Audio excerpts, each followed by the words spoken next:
Hey, everybody, this is SIC Talks number 82. We are here with Foster Kamer. Foster and I have circled around each other for decades, literally now at this point, from the earliest days of his career at Gawker, I think. But, yeah, wow. But he is now most notably the founder and publisher of Foster Talk, which is one of my favorite newsletters, both to cite sources from and also to be cited in. Thank you for that shout out, Foster. Appreciate it. A couple weeks ago, and then he is also notable for being the editor of Futurism, editor in chief of Futurism, as an editor at large for Found, the excellent recently started let's call it real estate, restaurant, and urban culture newsletter covering New York, LA, Miami, and San Francisco. He also just did a big story for the New York Times and has been a New York Times contributor for a long time, did a big story for Racket. Big shout out to SIC Talks alum Caitlin Thompson on that one. And just generally, he's like kind of an award-winning voice in the scene, I would say. Foster, you also have the distinction of being somebody who I actually see out in the world, which I can't often, I often don't find that to be true for many writer editors. So anyway, welcome to the show. Hey, pleasure to be on here. Seriously, a great privilege and honor. I'm a big reader and normal listener. So, well, I thank you. I appreciate that, and I find it flattering, mainly because you strike me as somebody who has his finger on the proverbial pulse, both in terms of zeitgeisty stuff and then also in terms of like macro picture, big things. Like you can tell me what it was like to see Floating Point in a 5-hour DJ set, and you can also tell me like what's going on with real estate in Miami. I find this essence rare, and I wonder how you wound up at it. I've never actually considered that. First time I've been asked that. I don't know. I think it's that I've always chased my interests really fervently. If you're one of my friends, I tend to speak in like really positive hyperbolic terms about the things I love. Yeah. I've experienced that. Yeah, and even if there are things I hate, I always if I dislike something, I'm usually pretty passionate about disliking it, talking about it, and there's an inherent respect to that as well. Because sure, the worst insult I can give anything is that it doesn't capture my attention, right, or that I'm not interested or compelled by it. And I also really believe in the adage, the cliche, that boring that people who are bored are often boring themselves. And so, that's true. There's especially with the things that I find interesting, I feed off of them. There's a lot of energy coming off of them that excites me. And if there's, I guess, like one unifying theme in all of it, it's that being in conversation with and about culture connects you to other people. Sure. And it's that connectivity and it's that closeness with other people that I would say I first experienced in independent FM radio in Las Vegas in the early 90s. Oh, right. You're a Vegas kid, right? Born and raised, yeah. Wow. That must have been wild. It was weird. It was very strange. All right. Well, let me not cut you off because I want to hear about this. I want to hear. Okay, so radio into. Yeah, like FM radio, there was always, especially with independent stations, there was always this feeling of being spoken to in a way that made you feel like you were part of a larger cultural conversation, and also that it was like hitting you in the chest. And the same thing went for early Gawker and early blogs, where the formality and the honorifics of proper journalism and magazines were removed. That barrier was removed, and there was an intimacy that was reintroduced, or maybe introduced for the first time in the way that it was, into that interaction between the consumer of media and the person creating it. That almost like diaristic absorption of culture, right? That made you feel like you were a part of it. So in some ways, it's almost direct address. And I've been accused of not accused, properly cited, I would say, by many editors and publishers. Convicted of enjoying the meta-enabled and the inside baseball too much. Yeah. To me, that stuff just brings readers further in, and it brings people Sure. interacting with your art further, or your creative output further into it. And Well, also, yeah, it makes you understandable to the reader. It makes the reader sort of understandable to you, and it reifies the idea that all of these developments happen because of human decision making and human interrelation, right? So that's it's like, correct, right? yeah, And it's not necessarily even a parasocial relationship, because if you're just making creative things to constantly be in conversation with other people alone, then your creativity has been perverted by the incentive of feedback, right? So it just so happens that I think the more honestly you speak to your own essential being and your own interests, that you are eventually going to uh, take on some kind of magnetic quality where that voice will cut through the noise, and people will right. find it, and people will Well, cherish it. go ahead.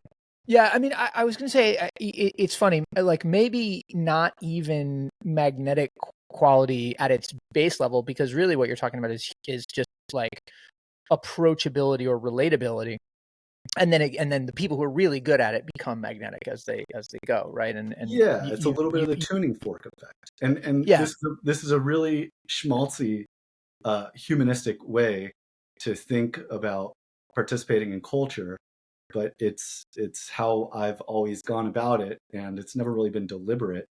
It's just kind of, I don't know any other way to do it. I wish I right. could claim some kind of really calculated genius, but Well, I think if you ask anybody close to me, they will tell you that calculated and genius are two things I'm not. I don't know.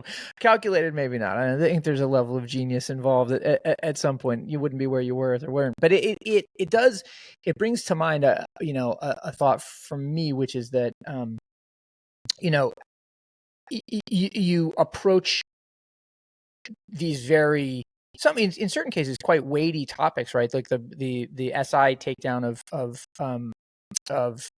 or the SI takedown around AI generated comments, personalities, so on and so forth, that Futurism did, that you oversaw. Like it has huge implications, but it's approached from the standpoint of a real enthusiast, right? Like somebody who is excited about the topic and feels a sort of an existential connection to it. So I get where you're going. I think Which, by the that, way, I have to all credit to Maggie Harrison, who reported those yeah, stories, of and course. Pete Sorry, I didn't Elmquist, mean to. who edited it. Yeah, of No, course, no, I no, didn't no, mean to no. I just imply want to make anything clear other that, than that. you Yeah. know, the futurism recipe is to take a warmer voice than exists in traditional inverted pyramidism journalism. Inverted pyramid journalism, and We're going to coin inverted pyramidism. That'll be the takeaway. It might hey, even be, fuck done. it. Maybe it's Run the with it. name of the letter today. Anyway, Easy. sorry. Go ahead. But yeah, to take that stuff and to give it some warmth and to give it some humanity. I always tell my writers that our readers can tell when they're having fun. And that, again, I think people creating media, one of the worst things they can do is underestimate readers' perceptiveness and Mhm. intelligence. Yeah, for sure. Well, and how important that investedness and perception is to what they then take away, transmit, and become, your loudspeaker for Correct. as an organ.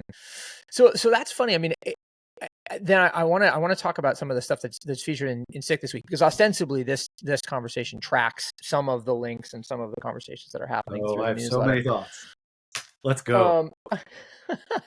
Well, one of the things, so you have recently been at the top of a bunch of other link periodicals for your profile of Harrison from the Dare, Harrison from the Dare, Harrison the Dare, the Harrison Dare, there.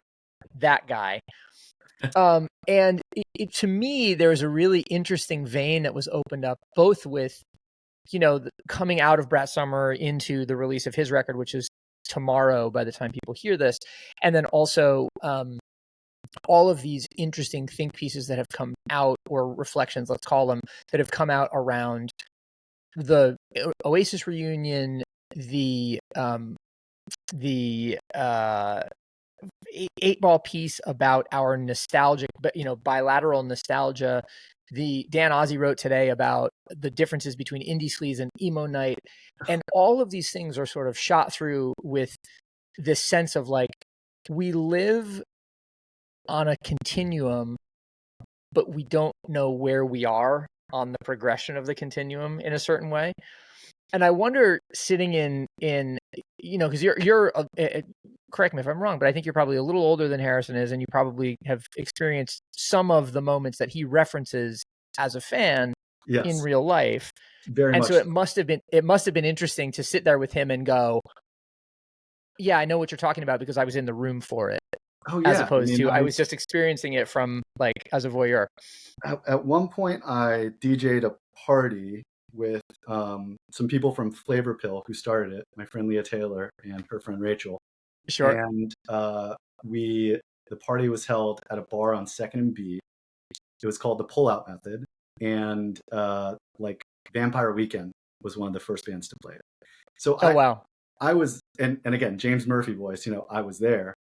But listen, I think all this, like, yes, there was that experience of the things that happened around that time, but I am so bearish on the idea of a specific moment of nostalgia for a specific time. I think these are trends, or I think these are concepts that trend forecasters come up with to get whoever is paying trend forecasters to do their jobs, be they advertisers or media firms, whatever.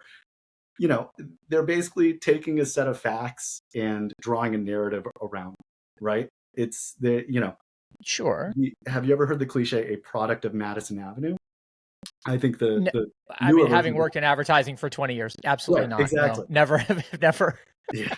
The newer version of that is a product of Wythe Avenue. But the Upper Wythe side. Exactly. And yes. Yeah.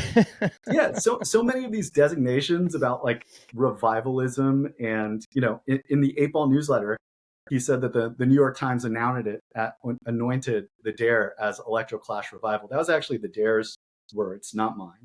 Sure. And more to the point, I think, where we are in cycles, and I'm using cycles with scare quotes here. Yeah. It's just a matter of reference points. I mean, sure.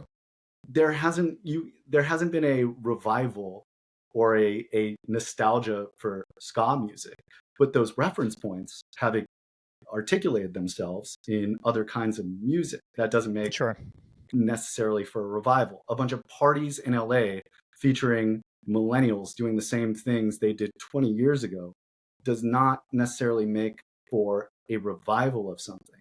And no. Yeah, it's nostalgic, but like everybody is nostalgic for everything all of the time to some degree, I think.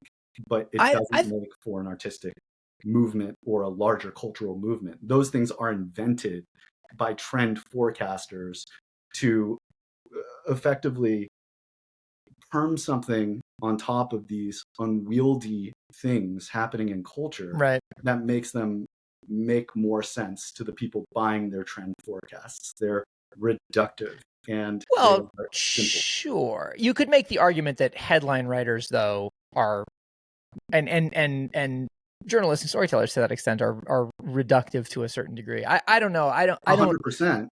But you're talking to the one guy who wrote a piece about the Dare without using the words indie sleaze. So okay, fine, fair enough. I would just say this. I think the thing that it's funny. The things that struck me about those pieces. So one, the thing that I liked about or the thing I found notable. I liked it, of course, but I found it also notable about your piece about the Dare is that Harrison seems very self-aware, but also very like unanxious about the fact that he's self-aware. In other words, like he knows his references, he knows them really well. He's going to use them.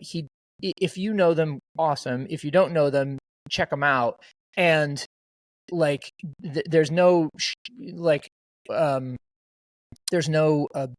what's the word? Sheepishness in borrowing. Like you cited James Murphy and Losing My Edge, the LCD Sound System, the debut single. Like there's a very like sheepish anxiety in it that shot through that song that makes it interesting, but also is you know, sad in a certain respect, because it's like it's somebody lamenting a set of worlds that they didn't participate in. Like, whereas Harrison is just like, I wasn't there and I don't give a shit because this is all awesome. I love that. I love that enthusiasm. But here's the thing that I wanted to contrast it with. Dan Ozzi's piece about the indie sleaze versus emo night conversations, I thought made a really interesting observation, which was indie sleaze is being taken up by kids who were not old enough to repeat it, or not old enough to have been there in the first place, whereas emo night is being lived out by people who were too young to participate at the time, but were there in sort of virtual spirit and are now able to participate in it. And I thought that made a really interesting comment on how different our technological epochs are over the last 20 years. And I thought that was a smart takeaway. Yeah, I mean, again, if you think the indie sleaze thing exists, 100%. I was there. I invented it. I was there. Refuse 1515. I'm joking. I didn't invent it. Other people invented but it. you know, Tommy Saleh invented it. Does the Cobra Snake photographing a Charlie XCX party make for an entire revival of a culture? Like, I don't know. No, and I don't know if you saw, but I reacted that there was a viral LinkedIn post about that, and that said, like, this was a genius move on Charlie's part. It's like, no, guys, Mark has been working for fucking years. He's been doing this. There's no revival involved. Yeah, he never stopped. Really, he never stopped. He's still out there. You know, listen, if the kids start going to Girl Talk concerts, then we can revisit this discussion. Those are fun, Greg. Get back out there. They were back out there. But yeah, you know, I think that he, you know, in terms of owning his reference points, at a certain point, we were talking, and this didn't make the story, but I brought up the James Murphy quote where he is working in the studio with David Bowie, who forgets James Murphy's name the first time they meet. And the second time they meet, James Murphy is just like a nervous mess.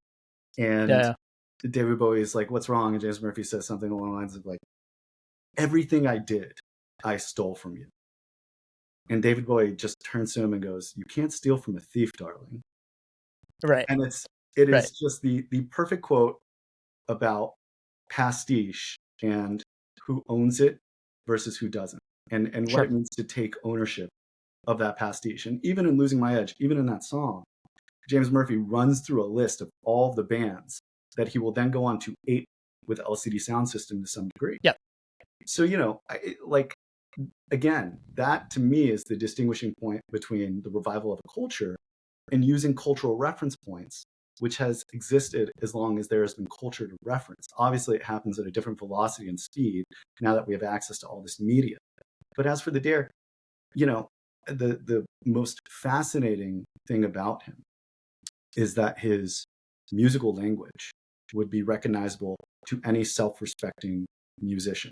The way he thinks about it, the way he analyzes it, the way it's compartmentalized in his brain, and that he takes it apart and pieces it back together.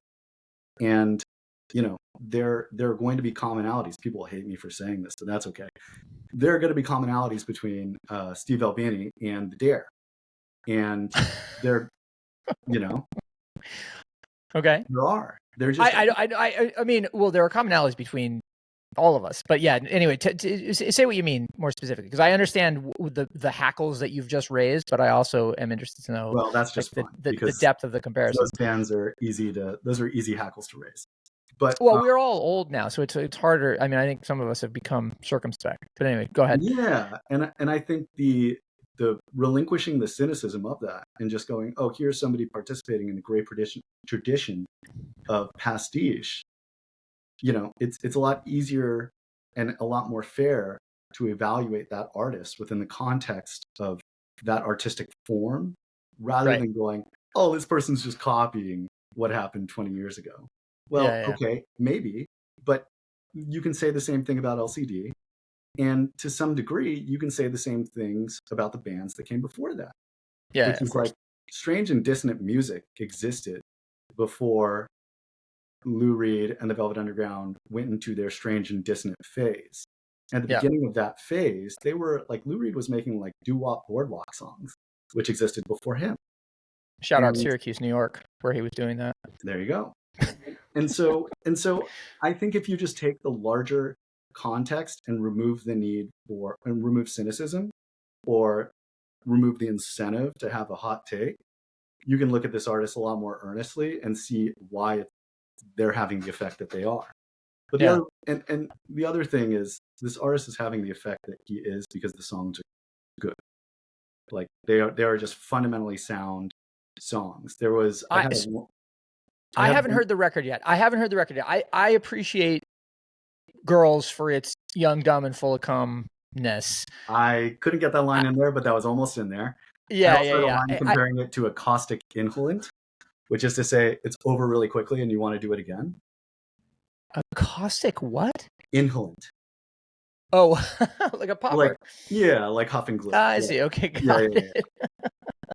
But how many pop songs are like that, you know? No. It's true. It is. And look, I grew up, for me personally, like I grew up on top 40 radio, classic rock, and then punk rock and hip hop. And so it's like, I love that kind of, highly sensory, instant gratification kind of shit, like the pop impulse. I don't know that the rest of his songs that I've heard succeed so far. So part of the reason that I'm interested in hearing the record is to hear what the rest of the album does, because the EP I don't think did it. They're only, he has 5 songs out right now. Mm-hmm. I think people are going to hear. Ultimately, my take is that I think people who don't like the Dare already probably will not like the rest of the record. Sure. Yeah. But having spent some time with it, I will say that on my first few listens, I laughed harder and smiled more than any first listen on a previous record. And also, I don't even know how much I'm supposed to or allowed to say in this respect, but my knee-jerk reaction to getting this assignment was really? Yeah. Because you're a floating points classicist dance music kind of guy. Not even that. That's not to say that's even classicist dance music, but you know what I mean? It's it's deep and it's hefty to a certain degree. I had the same reaction that a lot of people did, which is this has the shelf life of a cold pat of butter in a scorching hot pan. And it is destined to be forgotten about shortly. And that impression went side by side with the fact that I did call Girls one of the best songs of 2 years ago. But I didn't see the range within it. And first of all, if Karen Gans comes to you with an assignment, it's good, right? Yeah, that's just enough. Karen is an incredible editor who has so much peripheral vision for everything going on in pop music. And if she deems it worthy of that section, it is an excellent section. It is truly one of the best music publications we have left. And to be asked to write for it is an honor in and of itself. And also, if you are asked to write about anything for it, it is probably it is worthwhile. And yeah, for sure. That's not just because of the imprimatur of the New York Times. Karen's music section and the writers within it could exist at any other newspaper, any other publication. I would still want to write for it because of the high caliber and quality that it exists at. And so you approach it the same way you approach any kind of journalism, which is what's the story here? But the way I like to approach music journalism is what is this thing distilled down to its most human element and what is the story there? And I did not have, and this is my own failure of imagination, but I could not see it from the outset. And that's what it is, a failure of imagination. And once I started to unwrap the layers, I was proven wrong, as I often do. So I'm so interested. I'm so interested in what I call moments of inflection, but it's like these moments where the proverbial penny drops, or you sort of realize that a thought process has started, or a gestalt has begun, or something to that effect. And it's funny, I was listening to the Dare on How Long Gone this morning, and he mentions being influenced by Richard X, which was not a reference that I was expecting. Richard X was the British, music producer of he burned brightly into 2003, 2004, 2005 kind of zone. He produced most of MIA's he produced MIA's first single, I think, and was very involved in the very beginning of her career prior to her endorsement of Trump. And anyway, that was kind of a deep cut. And I was just like, okay, all right, now I understand. Because it's easy to reference LCD. It's easy to reference Beastie Boys. It's easy to reference, I don't know, even Fisher Spooner, right? Like these kind of vast performance art things. But Richard X that's for the heads. So what was it for you where you were just like, okay, it was all the moment of and inflection? You mentioned Richard X with me, but I had a graph in the story that had to be cut down for space. And I can give it to you now. This is from the outtakes. But this is SIC Talks exclusive, ladies and gentlemen. As we were talking about music, and I use the term fusillade of references in the actual piece. That's what it was. And Richard X was there, but also Kanye, Suicide, Trent Reznor, Ariel, Pink Blood Orange, Lana Del Rey, 1975. These feel a little obvious. And then you get down to Body Rocks, Dizzy Rascal, Richard X, Chicks on Speed, DJ Falcon, Brain Bombs, The Fall, which again, obvious with LCD, whatever, The Strokes, Tom Petty, he's really into, Destroyer, Death Grips, Neutral Milk Hotel, A-Track, the 1990s, Richard Hell, The Art of Roy Lichtenstein, Compact Records, which if you don't know Compact is like a seminal techno label. Quintessential Berlin-based, or actually Cologne-based, right? Not sure. Definitely German, though. Yeah, German, for sure. And Veraco, which Veraco is a pretty deep... Yeah. I think you would put Veraco in techno. And Philip Schaburn, who is one of my favorite music writers alive, did the best new music review of Veraco for Pitchfork recently. And even Philip, who made fun of Avalon Emerson in an interview with her for spinning the dare, even Philip was like, I cannot believe he dropped Veraco. Yeah. That was one that was, hey, look, I DJ'd for years and threw parties, and that one sailed over my head. I didn't know that one. Yeah, I mean, like, and he was just full of those, and he wasn't just dropping all these artists to say, hey, this is what I listen to. These were all seamlessly worked in the conversation. I want to, and this is something I learned from Jonah Wiener, which is it's really great to see a profile subject at work. And that is ideally what I want to do. And I wasn't necessarily able to do that with Fred again when I profiled him. I was when I profiled Romy from the XX. I got to see her in rehearsal at Coachella.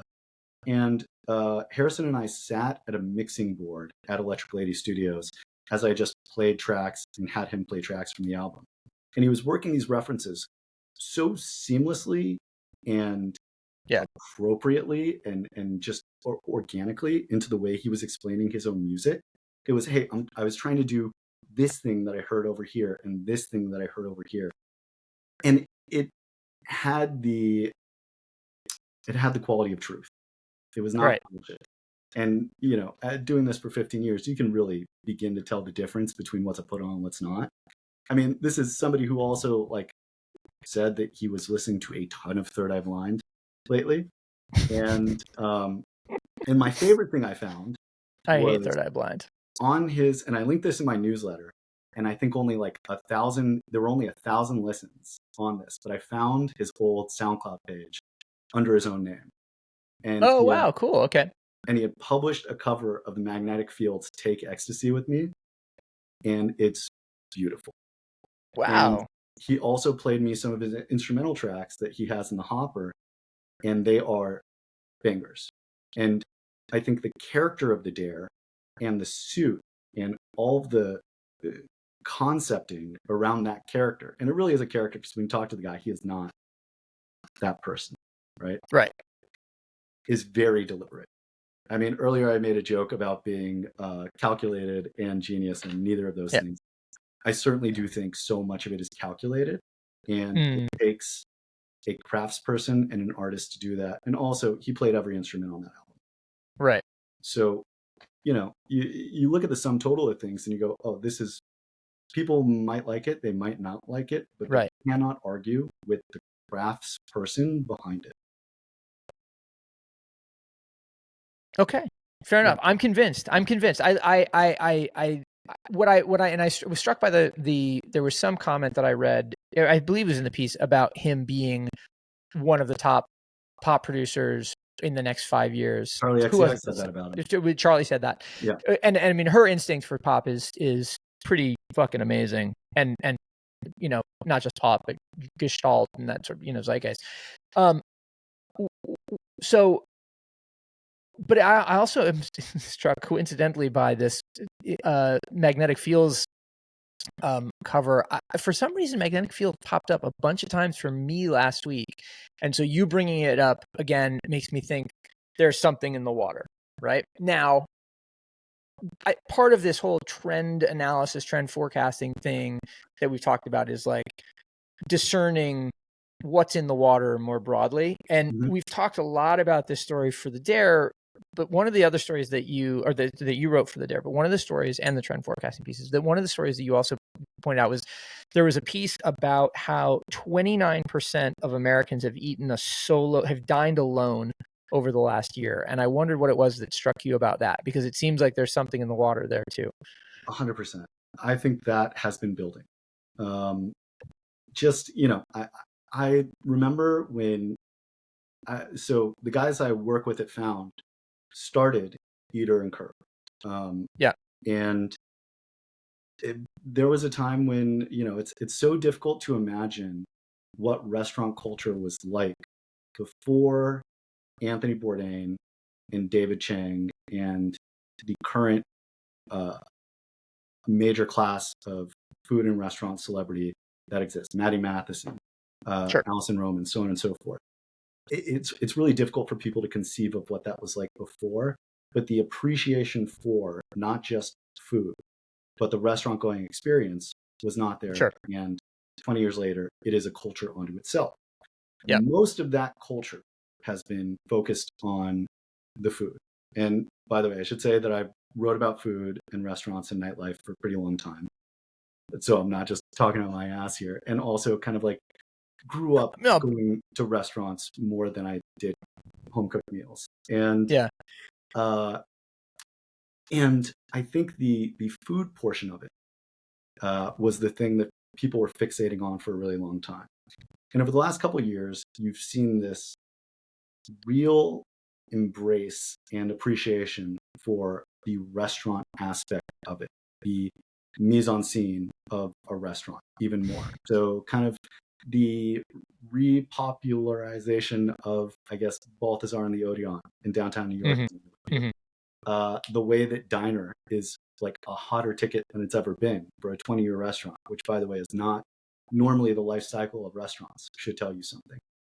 And within that, there's the culture of going and sitting alone at a restaurant. And I think before, there was a little bit of an Eleanor Rigby thing about it, where you're going, oh, that person looks lonely, why are they eating by themselves?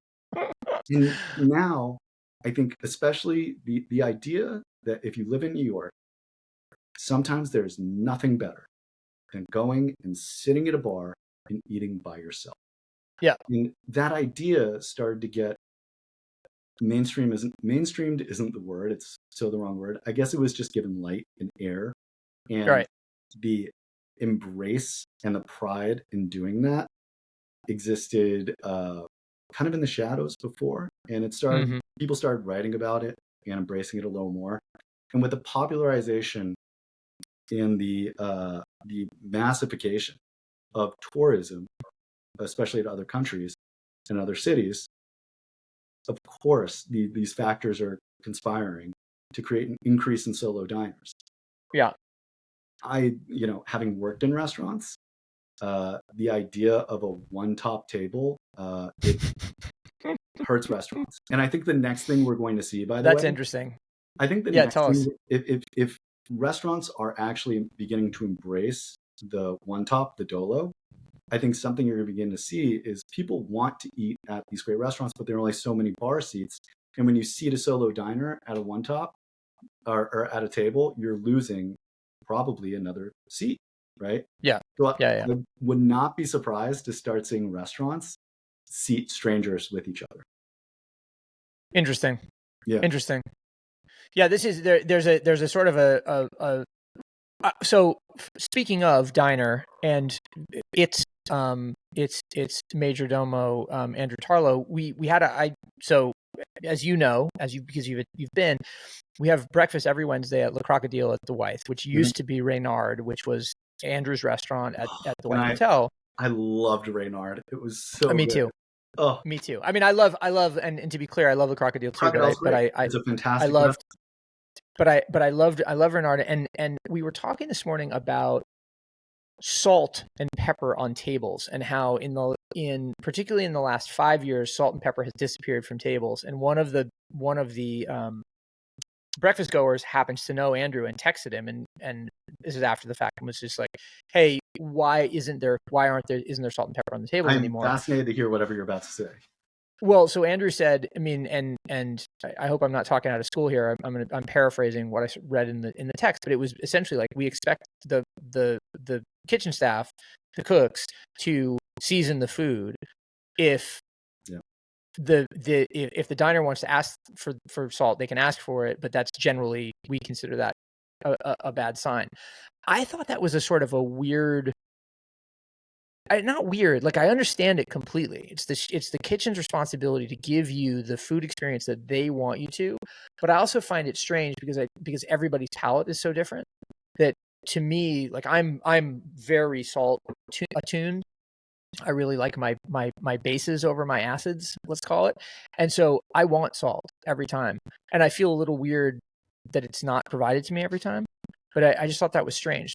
The reason I bring this up is because we were talking about it as having been maybe a COVID sanitary thing, and then maybe restaurants discovering that there is a marginal gain. We know how difficult the restaurant business is. There being a marginal gain in not putting those things out, not having the effort that's involved, not having the materials that are involved, all of this sort of stuff, and whether it was a business decision. And then Andrew's text came in, and it was just like, nope, not a business decision at all. This is purely an aesthetic, like, culinary decision. I thought that was pretty fascinating. You know, I'm inclined, again, having worked in restaurants, I'm inclined to the kind of Occam's razor of that problem always ends with a restaurant trying to cut costs. Right. But I do think palates have become more developed over the last decade or two. So you're saying I'm a Philistine then? No, basically. no. Me and my salt. I think traditionally dishes were under seasoned for the last couple decades, and the idea that a kitchen has to season properly, that's to me, that represents a higher standard more than it does giving the diner less agency. And if you ever know anybody who cooks a lot in your life, my girlfriend is an incredible scratch cook, and she will always kind of chide me not to dump a bunch of crushed red pepper onto a dish before tasting it. Right. She's like, it's properly seasoned. You don't need it any spicier. Philistine is the parenthetical of what she's saying. But good to know that I'm not alone in that case. Yeah. You're not alone. But truly, I think a good cook does season their dishes properly to the point where no matter whether you like salt or not, whether you like flavor or not, there's kind of a wide universal spectrum of what tastes good and what's properly seasoned in a restaurant. And I think I like the, sorry, I was just going to say, I like the idea that the lack of that seasoning or tableside seasoning is about an elevation in the process, back of house, I think rather than restaurants are so much better than they've ever been. Yeah. So that makes sense. And it makes sense also that Andrew, because Andrew's restaurants are uniformly pretty great. So it's like, it makes sense that that would come from him too. Yeah. Fascinating. Yeah. And so where are you dining alone these days? I'm trying to think, where was the last meal? Last night, actually. I ended up doing a little bit of work late, and I went for my nightly walk around Greenpoint, and I went to Taqueria Ramirez. Right. Okay, cool. And again, another place where Ramirez, offering some of the best tacos in New York City, they do have a little shaker of salt on the counter next to the salsas. I don't know anybody who has ever picked up that salt shaker. Interesting. I That's funny. I cannot imagine who would need more salt on that. It takes you right to the threshold of about as much of that salt flavor that you can tolerate. Sure. So anybody who's using that has something probably wrong, like chemically wrong, biologically wrong with their palate. I'm gonna have to ask my son. My 17-year-old love, because we live around the corner from there. So my 17-year-old loves taqueria, or I guess he's still 17 for another. He just went to college, so now I have no idea how old he is. He's in college. But I can't eat at Ramirez because they very specifically state that any of the dishes, even the vegetarian ones, might have lard in them. And since I don't eat red meat, I can't have it. Yeah. So I'm missing out. I have to go to Marisco's El San Marino down the way and also phenomenal. The fish tacos. Also phenomenal. I'm trying to think where else I've eaten by myself recently. Just like bringing a book to the bar at diner is exquisite. I love that room. I love that restaurant, and I think there is the idea of an institution that lasts is such a rare quantity in New York City these days that to have a restaurant that not only stays relevant but becomes more relevant is miraculous, especially as operating a restaurant in New York City. Foster, I don't know if you can see over my shoulder here. Sorry for those that are not watching this. There are I've been vamping, trying to sneak into my house right now. They did great. They did really well. They did great. But I am, speaking of Andrew Sorry Tarlow for the interruption. Tarlow is opening his first restaurant in Manhattan very soon. I know. I saw that. Nomad or something like that, I want to say. It's kind of a no man's land neighborhood in Murray Hill. I want to say it's like Lexington and 28th or 29th. Yeah, was it found that was it you guys that identified? Yeah, it was like some Madison Hill or some new neighborhood that I hadn't never heard of. That the real estate people just invented last week, type thing. Yeah, I'm sure. I mean, I don't know if I don't think we've printed that neighborhood name yet, but I'm sure we'll do a piece about it. But it's pretty exciting. I mean, like, Andrew Tarlow has never launched something that is not interesting and well thought out. I think Reynard was really the only one that didn't quite pop. But what I'm really interested in is what's happening. There was the Mexican one. What was the Mexican one that was on Bedford? That was great, but persisted. That was not long lived. Not long lived. Oh my God! I can't remember the name of it. Talking about. Anyway, it doesn't matter. We don't need to dwell on the ones that didn't work. We love Andrew very much. So there you go. But I'm really interested. Oh, sorry. Go ahead. No, I was just going to say I'm really interested to see what's going to happen in Marlowe, which, for those who don't know, is the adjacent restaurant to diner that I believe actually came before it, maybe. And there was a wall in Marlowe and a kind of a cafe market up front, and then the restaurant in the back. And since the pandemic, Marlowe has been more of a wine bar with some small plates. And now it's just a bar with French fries. And I'm finding that to be, it's really difficult to wrap my head around in terms of like, what is he doing with that? What's the idea there? Is he just figuring it out again? Or is he responding to the fact that despite all of the headlines about people drinking less, bars in New York City seem to be more crowded than ever? Sure. Well, and not to mention that the martini and French fries with the Caesar is like the ideal dinner, right? This is. I mean, honestly, they don't even have the Caesar parlance there, but those French fries are extraordinary. Yeah, they do. They do great fries. All right, so dining alone at Taqueria Ramirez and surfing the nostalgia continuum between the past and the present. The third note that you wanted to talk about was Drew Millard's piece in his newly launched newsletter, Media Events, about why writing should never have been free on the internet. I have so much. And I wonder. I'm so. Yeah, well, that's I didn't want to go too far without talking about it. Okay.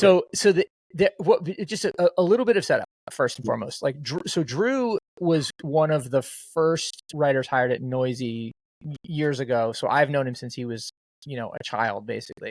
And he now does a bunch of interesting stuff. But one of the things is this new newsletter that's launched, and it's launched under the auspices of a new company that does micropayments for the authors of the newsletters. And so you essentially can rent access to the letter for, a 24-hour period or whatever it is for $1, right? And Drew gets that money, and it's a new novel way of monetizing, which I think is fascinating. I say that to say his investigation of it clearly is motivated by the idea that we want to try to understand what a new way of monetizing this writing can be. And so now, please, Foster, talk your talk. So yeah, what Drew, and by the way, Drew, if you're listening to this, I love your writing. So, and Drew is a great writer, but I'm about to disagree with him so vehemently. Interesting. Okay. Do you remember when Byline first launched and everyone was like, I can't believe people are writing for Byline for free? Oh yeah, for sure. I mean, I'm full disclosure, as you know, I'm an advisor to the company, so I caught some of those strays too. And I was furious about that, because here's the deal. And I did take some notes, so forgive me for reading off them for a little. Creative work's been free since the oral tradition. Since people were walking around and telling the story of the Odyssey, and the world is so much better off thanks to a bunch of guys walking around telling the story for free to people who couldn't afford to pay. So this idea that writing shouldn't be free, it's so often proffered with this basic denial of supply-demand dynamics that writers have always, editorial people have always, since digital media came of age, stuck their head in the sand in denial of. And the more you're in denial of these dynamics, the less you're going to be able to cope with them, full stop. And the supply, by the way, is the most abundant resource in the world, which is words. So, and that misunderstanding is proffered, or that denial is proffered by people who are understandably bummed that they haven't found a way to get other people to pay for their work. But if you look at the law of averages, first of all, and people are not going to like this, but if you look at the law of averages, most of the writing in the world is not something enough to be read by most of the people. Sure. It's not brilliant enough, or relevant enough, or topical enough, or paradigm shifting enough. And so, yeah, the percentage of people pursuing creative work versus those getting paid for it is probably smaller than it's ever been. But the number of people pursuing creative work and getting paid for it is probably larger than it's ever been. So while per capita, I think less people are being paid, but I think more people are pursuing it, because as the internet exploded, there become more ways to learn how to create creative work, more tools to do it with, whether it's, music software, or even to this very moment, AI image generators. There are just so many more tools to create work with so much more easily than there's ever been before. Fortet makes entire albums on his laptop, and so. Well, okay, so but just to pull you up there for a second, I mean, I think the part of the underlying argument is that, and this is irrefutable, is that journalistic outlets, right, publishers where journalists are employed, have cut, let's say, 50% of gross journalism jobs, and when I say gross, I mean total, not gross journalism jobs over the last 20 years or something like that. This is a fact. And yeah, and so what I find interesting about this contention you're making is that in the face of that statistic, you're saying that there are more people doing the work. Where that takes me is that there are people who are doing this work productively, more people doing this work productively in different places, and that takes me then to like the places that I know writers, in my world have gone to, and that's they become creative strategists at Facebook, or they become, like assistant brand managers or whatever, and they take their storytelling impulse to that space. Are you suggesting that that's part of the I want to transition delineate between journalism, which is, you can call it creative work if you want, but it's a very specific trade. And I'm talking about the larger body of writers proffering creative work. I mean, what Drew's writing about herein, it's like he wrote an essay and he's asking people to pay for that essay. And by the way, no shots at that platform, but the paywall is super easy to get around. They've got some software issues to work through, but Oh, interesting. Okay. yeah, but I just paid the $1, but okay. I need to read it really quickly before this podcast on the subway over I'm here. fucking with you. So, I'm fucking with you, Foster. Because look, that's an insight, right? Like Drew, I owe you a as yeah, as a journalist, you got to be both a black hat and a white hat, right? Like, sure, but also these complaints about people writing and doing work for free, so often, especially where it concerns journalism, it almost never you don't hear about it from the journalism that needs that attention the most, which is local journalism. And people have to Sure. want to pay for local journalism. That's fair. And the entire industry, both publishers and writers, need to take into consideration some kind of accountability for what has happened to journalism. And don't get me wrong, there's a systemic issue there too, which is Google and Facebook. But so many journalists just watched it die and didn't do anything. And there are, in fact, journalists running independent local news outlets who have found ways to either write about it and make money off of it, write about it, not make money off of it and have it be relevant and still be credible, or write about it, make money off of it from advertisers and have subscriptions, which if you look at the Nevada Independent, where I'm from, there are a bunch of former Review Journals, Las Vegas Review Journal journalists who, when Sheldon Adelson bought the Review Journal, said, we're out of here, and started their own site. And really, the self-determination and, of course, the benefactors, by the way, and let's be real, rich megalomaniacal benefactors have underwritten journalism since like day dot. Of course. Well, and I think to me that's look, I fall very much on the side of we did it to ourselves on this by not understanding where the incentives were. And it's funny, incentive is a word you've used a couple of times throughout this conversation, and I think unless you really understand what people's incentives are, you don't. There's no way to understand their behavior, and there's no way to predict what their future behavior will be. I agree with you completely. Sorry, go ahead. In terms of just sheer like creative work and writing being paid, like this idea that all writing everywhere needs to be paid for, to me that is so fundamentally anti-humanist and anti-theatical of the creation of art. Because I mean, first of all, like it's I wrote the words, some millennial participation award, white collar creative class elitist bullshit proffered by people who have never had a job that involves manual labor. And also, hypocritically, people who tweet a lot and have made Twitter so much money. But yeah. Even more. Well, that was my fundamental critique of the whole byline thing at that time. I was just like, wait, you're complaining. Anyway, sorry, we agree on that one. Yeah. Go ahead. But even more, like the idea that all creative labor should make money is fundamentally crass and antithetical to the idea of making art. And it's incentives change creative work on a fundamental level. And if everybody had the expectation of making money from their creative work, it would change the work. And I'm sorry, but I don't think we would have Einstein on the beach if Philip Glass were going for making money. The guy was driving a cab as he made it. He did not make it to be the biggest money maker in the world. And in fact, the fact that it is a testament to his human genius and also the receptiveness of humans to beautiful, interesting, novel things that pique their curiosity.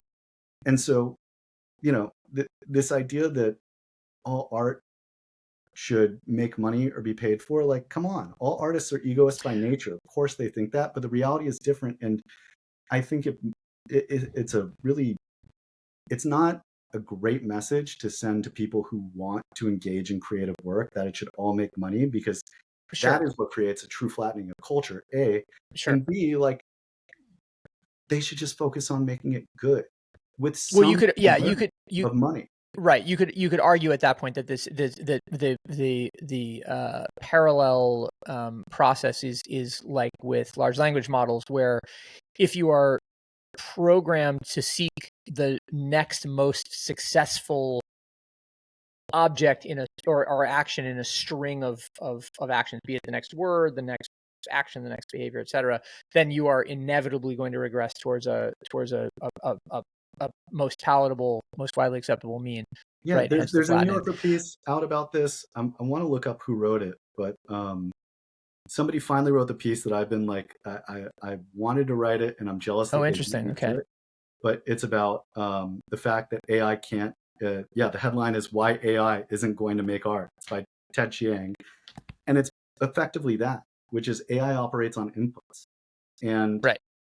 you cannot like expect something that only has all of recorded history up until this point to make something original. You can randomize that output, but in terms of Yeah. creative intent, no, that's not going to happen because the human Okay. experience is fundamentally human. Yeah. Well, okay. So let me ask you a question about just in parallel to something. As you were talking about the idea that artists should, or the creative workers should be expected to be paid for creativity, just like full stop. I was reminded of a conversation I had with Carlo McCormick, who is the longtime. He's a critic and curator and longtime contributor to, or contributing editor to Paper Magazine.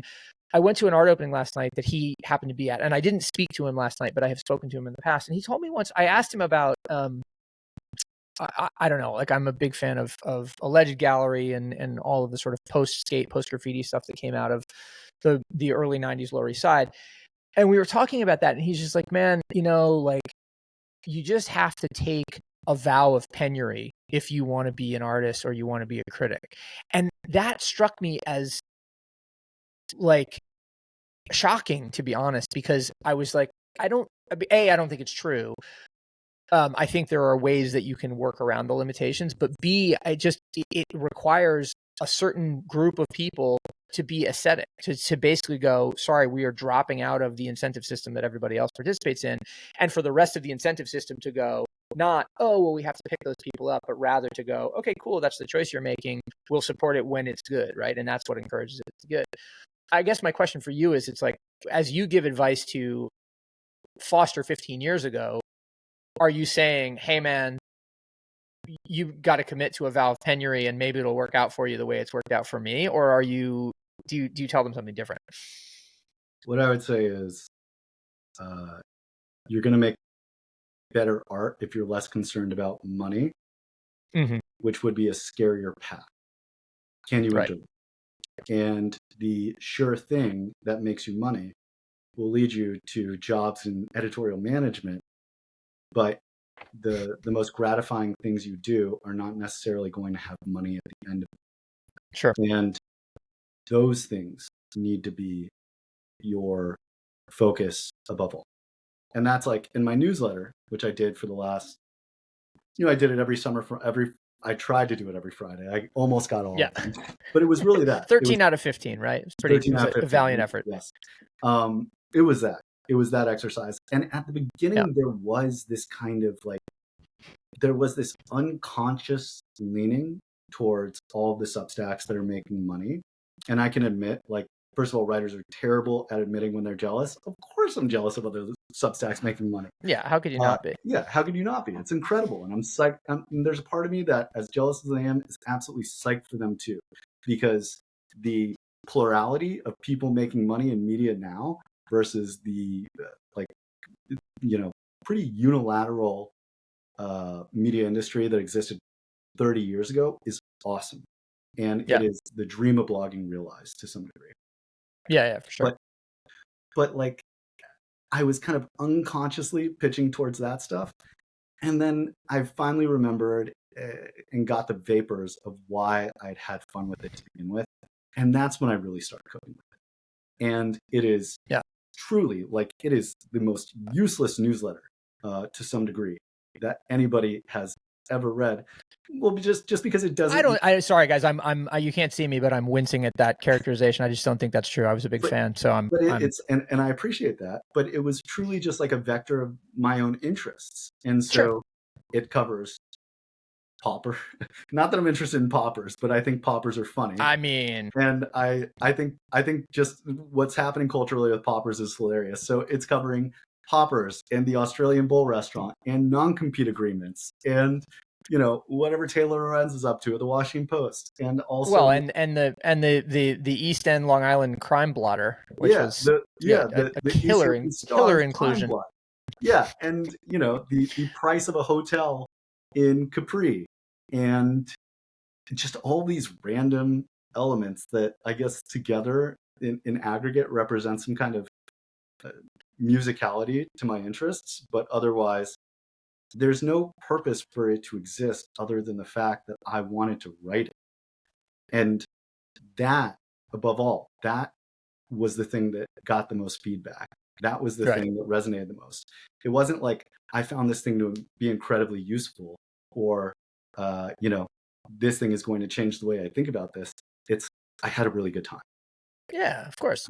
And there's so that like the people going out and starting Substacks, there's so much driven intentionality to it that upstreams the idea of making money. And to see something that is just fun for the sake of having fun, like I just want so much more of that. Yeah. Well, look, we want more of it. Unfortunately, though, we have to conclude this conversation because we've hit the hour mark. But Foster, it's been great to have you here. Really fun talking to you. And beyond that, I know that there's lots more to talk about. So I'm keen to follow the trajectory of Foster Talk as it goes forward into the future, and then all of your other endeavors. But in the meantime, thanks for being here, dude. We appreciate it. Hey, thank you for having me. This was a blast. All right, awesome. Well, we'll talk again soon. See you guys. Later.